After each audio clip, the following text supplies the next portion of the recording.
Hello and welcome to the Story Behind the Stories, your weekly look at the pages of the Neepawa Banner Press. Thank you for taking a little bit of your time to spend with us this week. My name is Eoin Devereux, news and sports reporter with the Neepawa Banner Press. This week I am joined in the studio by Casper Wehrhahn, news reporter with the Banner Press. Casper, good to have you in this week. Always good to be here, and we have a lot of stories to go through again this week.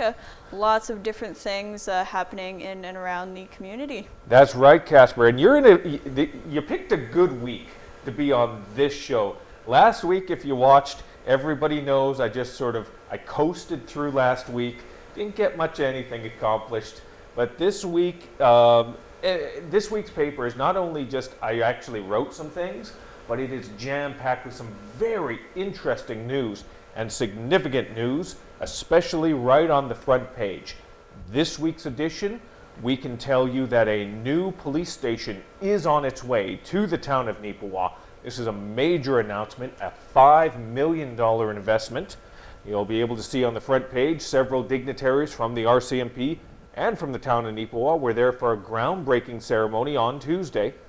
And an artist rendering. It's a small version of the artist rendering on the front page. We just wanted to give you a snippet of it. But if you pick up a hard copy of the paper, you will be able to see on page 9, the story carries over onto page 9, and you will see a more larger version of that artist rendering of what's going to be in place just south of the community fire hall in the very near future. Very exciting news. And I'll just go off on a slight, maybe not a tangent, but just a slight story here to tell you a little bit about the story behind the story. Last week, Thursday, I was just trying to figure out what do I want to talk about. I had no idea, Casper, about just, any story leads. And then I get a call from the town office, and they asked me to come in. And we sat down and we discussed it, and they shared with me, representatives with the town shared with me the details that they would be announcing the new police station next week. They wanted to give me the heads up on that. But again, this is one of the things as a reporter, and you, Casper, you know this as well. You've had to deal with it also, where it's quote unquote, we call it embargoed. And what that means is that we can't tell anybody the news we know. They give us the heads up on this so we can get some stuff ready, get some pages prepared potentially, and be ready to write the story.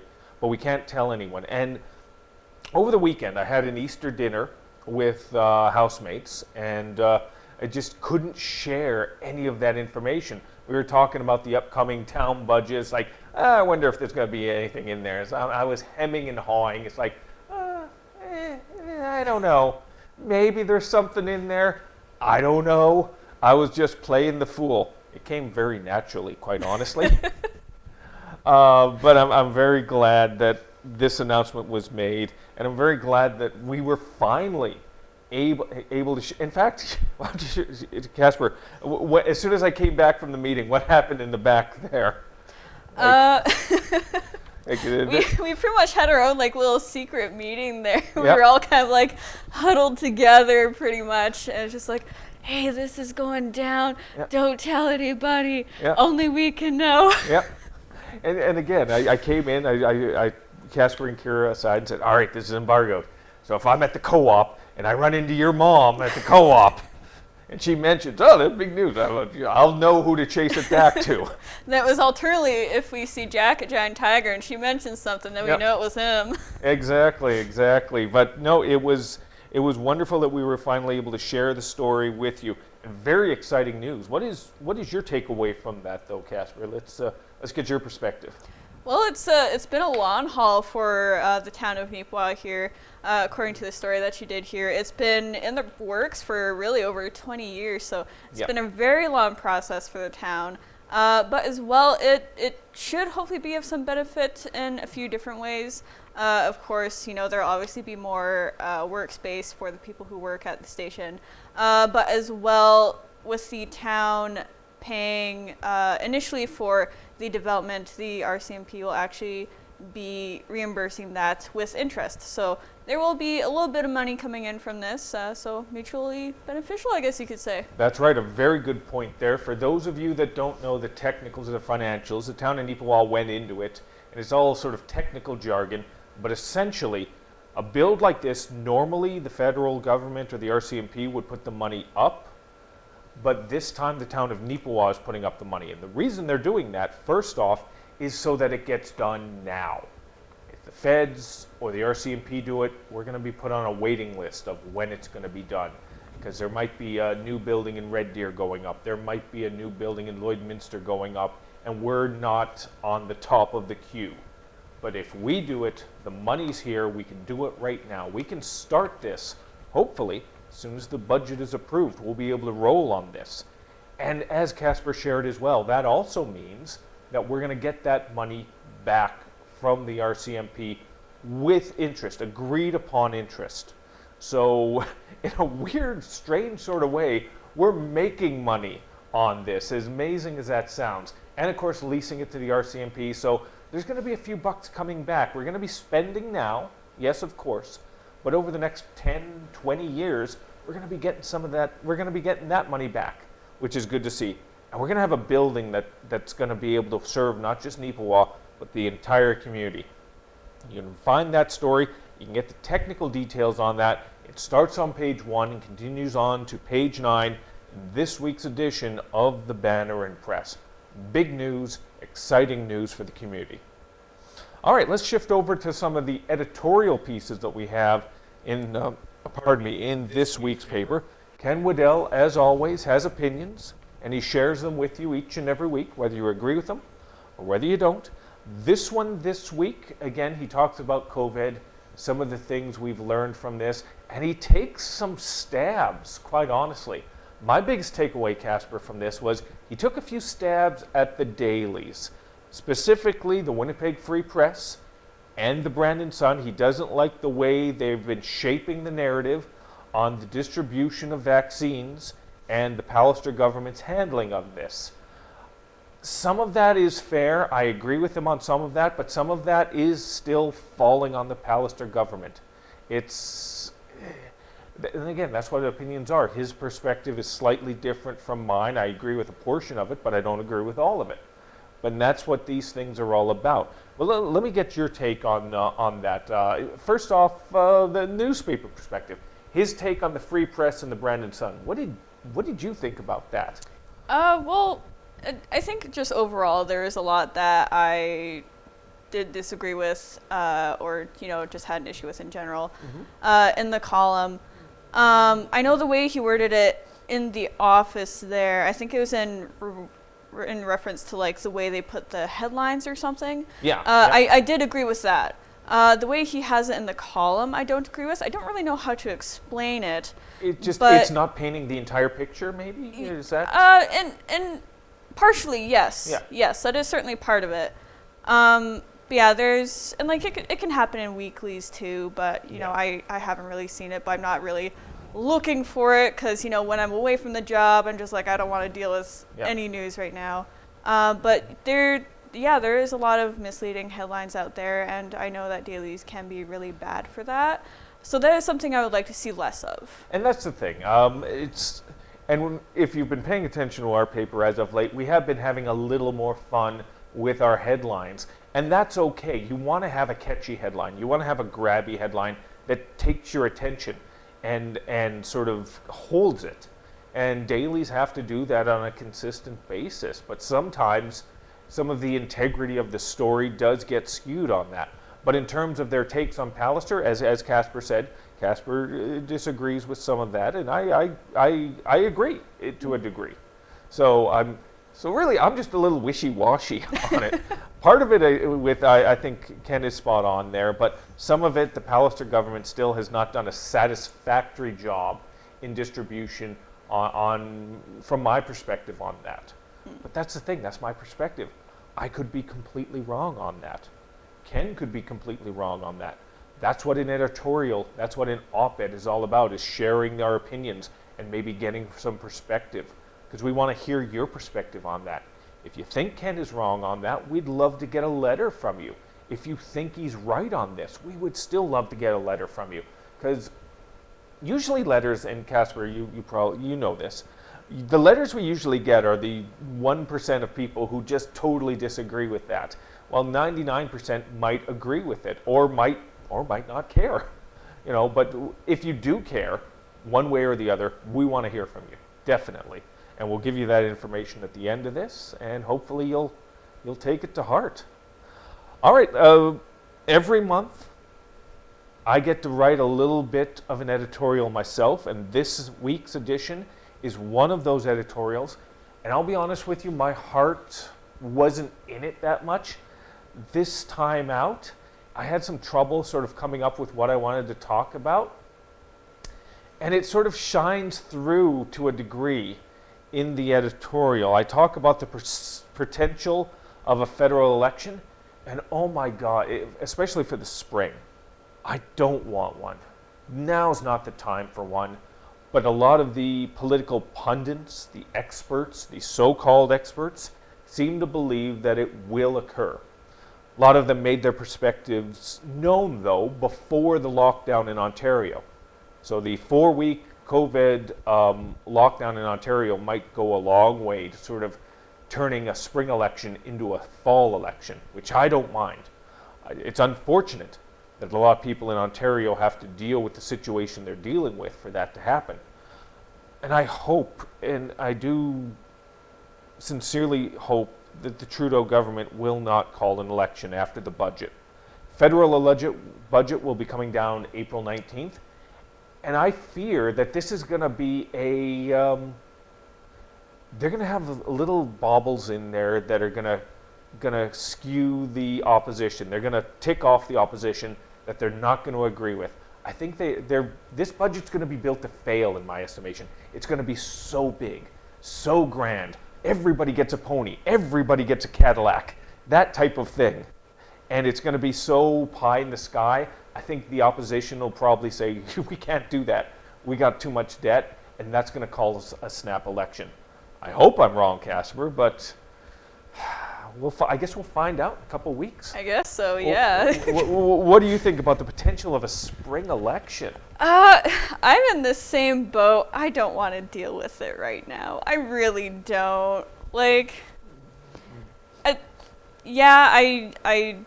don't really favor the Liberals being in office because I have lots of issues with them.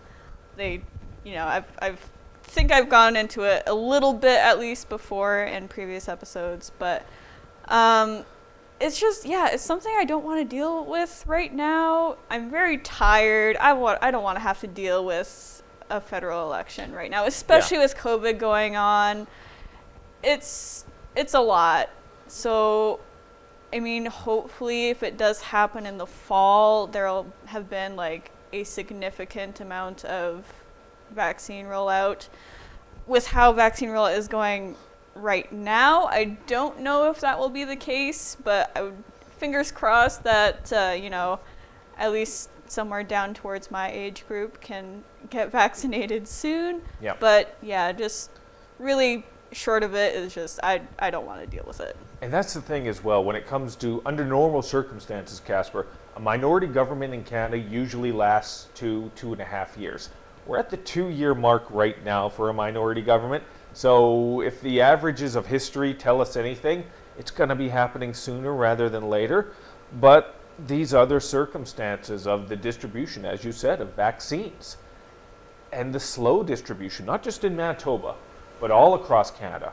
I was having this conversation actually last night. Chile, the nation of Chile, has 20% of their population vaccinated right now. The United Kingdom, I believe, is about 4 or 5%. America is about 15%, I think, right now. And Canada is barely, it's 2. It's just under 2%. So we got to get our act together first on this before we worry about going into a voting booth and marking off an X on next to somebody's name. Mm-hmm. Absolutely. But having said that, we'll be talking next month about this spring election, I'm sure. I hope I'm proven wrong on this, but I'm not feeling optimistic about it. No. But let's talk about some of the news. So much news to talk about.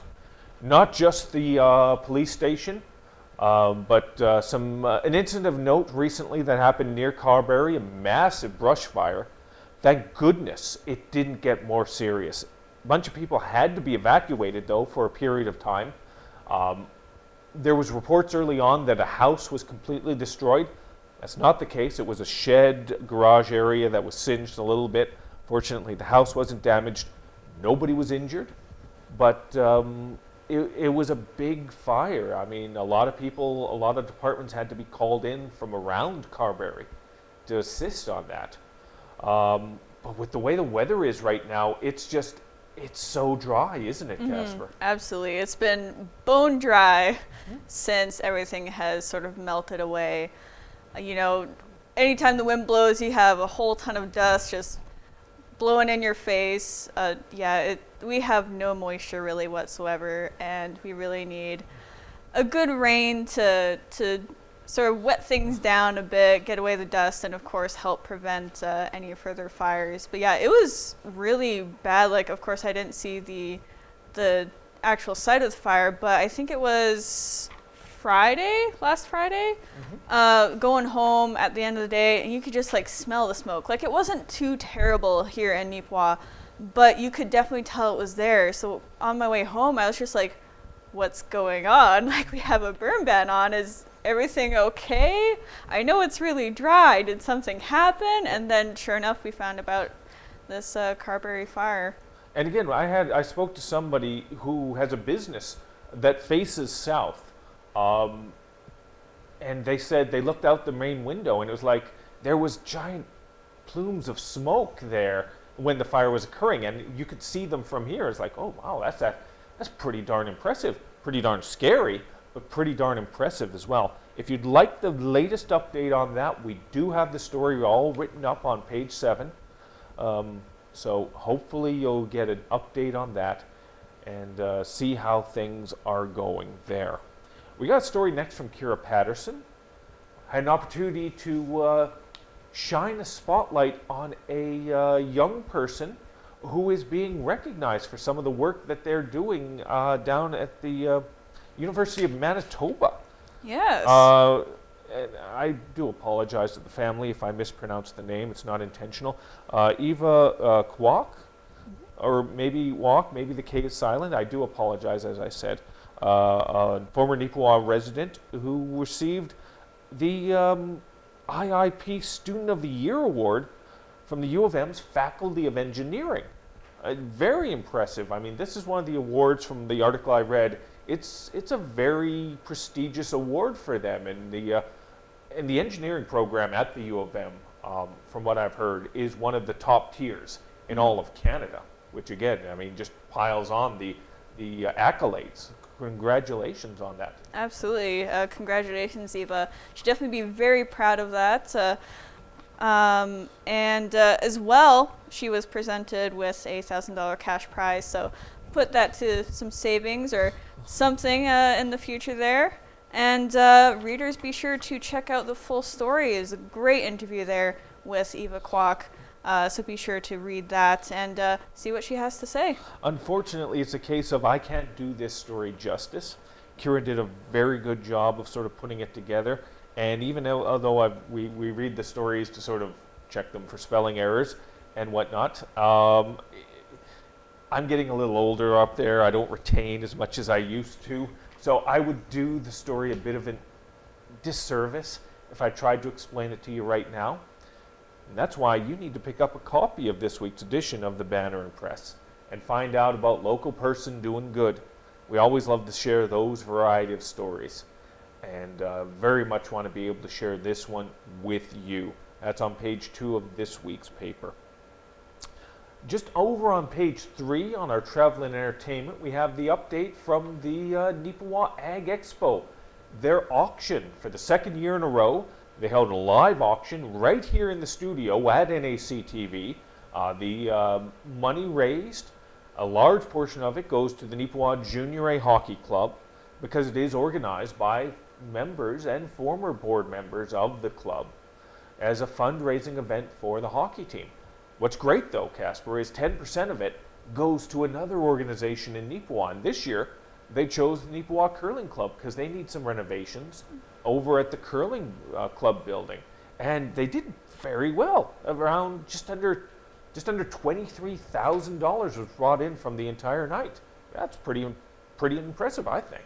Absolutely impressive. Yeah. I was very glad to see that they were able to do this televised event, and that was so well supported. And in turn, that through this event, the curling club will be so well supported as well. It's always good to see that around here. That's right. And whether or not you're a fan of the hockey team, I know many people, there's only a certain amount of people that go to back when games were a thing. Some people are not fans of hockey. That's fine. Some people are not fans of the hockey team. That's fine.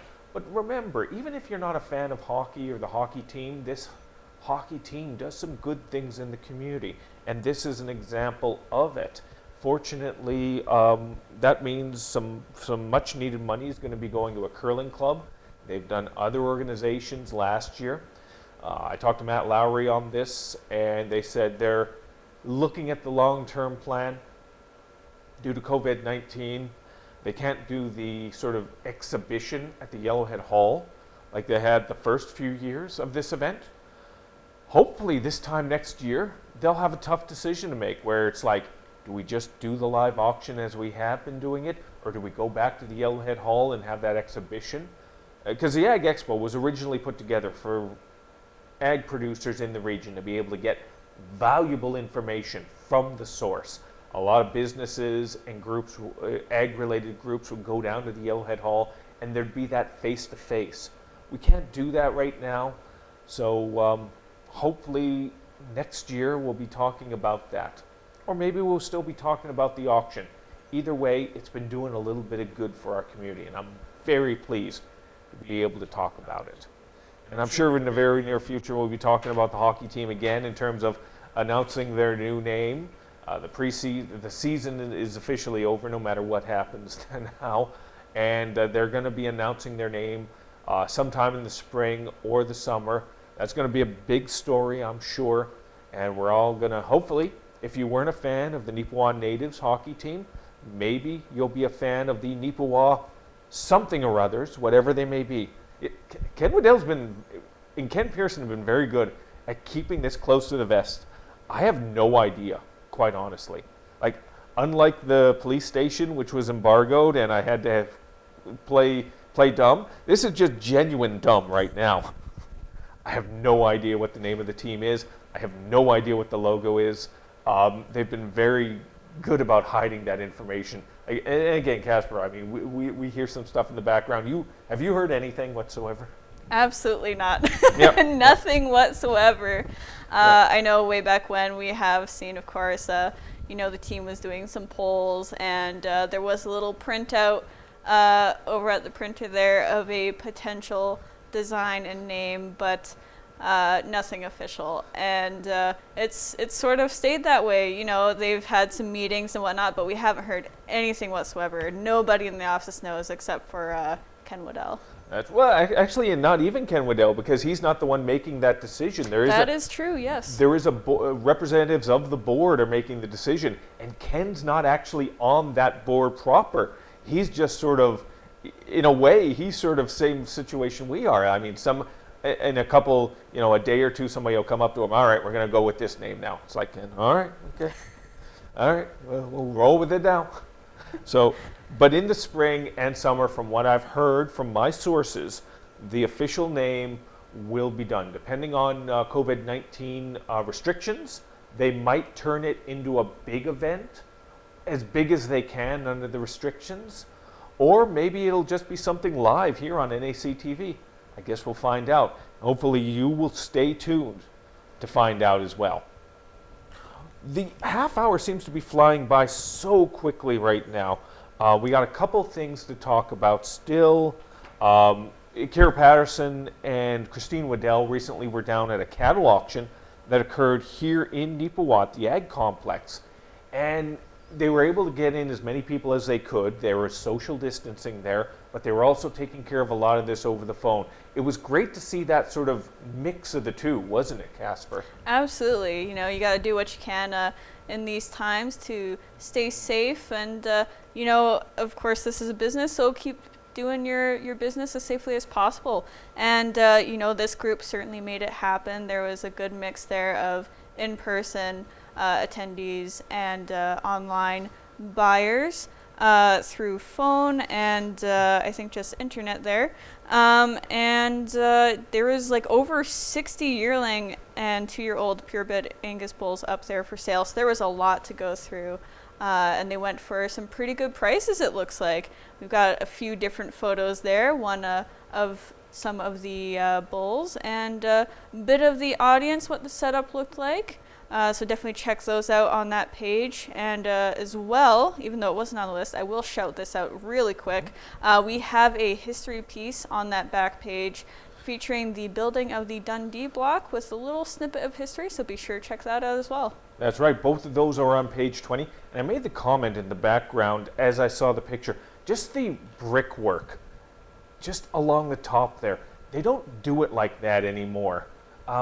It's unfortunate, I mean, because it's so beautiful. They took the time, the craftsmanship, to do the brick back in the day. It was just so unbelievable, wasn't it? Absolutely. I always love seeing those photos. You don't really see anything like it these days, and it really is so unfortunate, like you say there, Eoin, because, you know, it looks so unique, and it really stands out. So who knows, maybe that will resurface sometime in the future as a new trend. We'll go back to the old style. I guess we'll have to see. Everything that's old is new again. So one of these days, I'm going to be brand new, and I'm looking forward to that. I very much am. So we'll finish off this week's edition of The Story Behind the Stories just with a quick rapid fire through a couple things. Neepawa Golf and Country Club will be having a soft opening on the 10th, April 10th. This is one of the earliest openings they've had in a long time. So kudos to them to be able to get this together, especially considering what they went through last year with COVID-19 restrictions and the flooding. Landon Cameron and the entire staff have just put a tremendous job together of making it happen. So kudos to them on that. I want to talk very quickly with you, Casper, on this. A couple new signs up out and about in Neepawa. Shop Easy is now known as Fresh Mart, and Chicken Corral, the Chicken Chef sign is up there now, isn't it? Yep, it's all official. Chicken Corral is now Chicken Chef. Those signs are now fully up, I believe. They got all that done. And the Neepawa Fresh Mart signs went up really quickly. I think that was also last Friday. Yeah. Those were very, very quickly put up by a local business here, and they look really good. Yep. What was surprising as well, when I drove by Chicken Chef, and I ran out and got a picture with my phone, like the sheer size of it. We know those are big signs, but when you actually see them on the ground, it was like maybe 15 feet tall, maybe about 12 feet wide. It was like, if that thing falls, I'm getting the heck out of the way, quite honestly. Yeah, it's very different being on the ground with that massive signage as opposed to just seeing it above your head there. Like, you know it's big, but being on the ground with it really puts it into perspective. Exactly. Well, that pretty much wraps up this week's edition of The Story Behind the Stories. Now, if you have any story ideas or suggestions, or you want to comment on one of the previous stories, we would love to hear from you.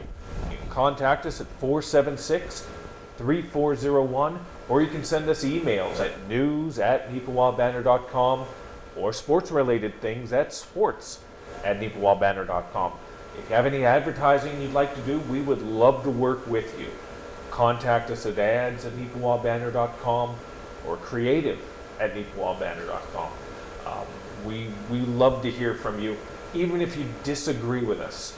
Okay, maybe we don't love that one as much, but we still go forward with it because we want to hear every single perspective, whether you agree with us, whether we agree with you, because that's what a newspaper, a community newspaper, is all about. But Casper, thank you very much for taking some time out and walking us through this week's paper. Appreciate it. Absolutely. Always good to be here, and I look forward to appearing sometime again in the future. And we thank you for tuning in, as usual, for our weekly look at the Neepawa Banner Press, right here on the story behind the stories. Thanks.